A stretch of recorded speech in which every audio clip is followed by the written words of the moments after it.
Kalamba kupitia ukurasa wako wa Instagram ulitujuza kwamba Yanga kwa sasa hivi ipo kwenye dirisha la ubora kama sikosei, lakini katika ile maelezo yako chini picha ilikopo ya Akaminko. Na wengi akienda mbali kwamba akimwozesha Akaminko dirisha dogo anatoa katika mitaa ya Jangwani, lakini ukasema kwamba picha iliyopo haihusiani na maneno yanazungumza. Pengine hili linalosema kwamba Akaminko pengine Jangwani atakuwepo mitaa ya Jangwani. Mimi niweka tu maelezo yangu kwamba siku zote Yanga wamejaribu kutengeneza daraja. Yanga wamejaribu kutengeneza ukubwa na kuweza kutawala soka la Tanzania.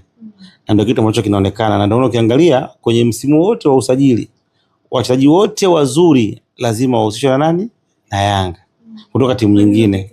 Unaona? Kwa hiyo nimeweka Akaminko kwa sababu Akaminko ni miongoni mwa wachezaji ambaye katika misimu ya karibuni kila msimu unapokuja ni lazima aweze kuhusishwa na klabu ya Yanga kwa maana ni mchezaji mkubwa, mchezaji mzuri. Kwa hiyo nilijaribu kutumia lugha ya picha, lakini kama Yanga atamsajili siwezi kulizungumza, siwezi kulijua na sina kanalo, lakini kimsingi Yanga wametengeneza daraja lao na ni timu kubwa ambayo imekuwa ikideserve kupata nyota wazuri ambao wanaweza kuwasaidia. Lakini pia hata kama akija Yanga si vibaya. Ataiongezea nini Yanga sasa hapo? Ni kweli dirisha dogo akatua katika mitaa ya Jangwani.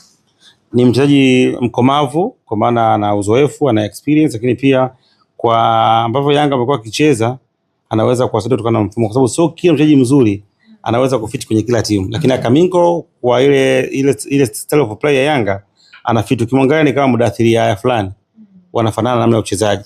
Kwa hiyo nafikiri akiongezeka pale anaweza kwenda kuongeza kitu hasa kwenye kupush na kufanya dribbling na kuweza kulink timu katika maeneo tofauti, lakini pia hata uwezo wa kukaba na kuweza kupunguza pressure timu ikiwa inashambuliwa.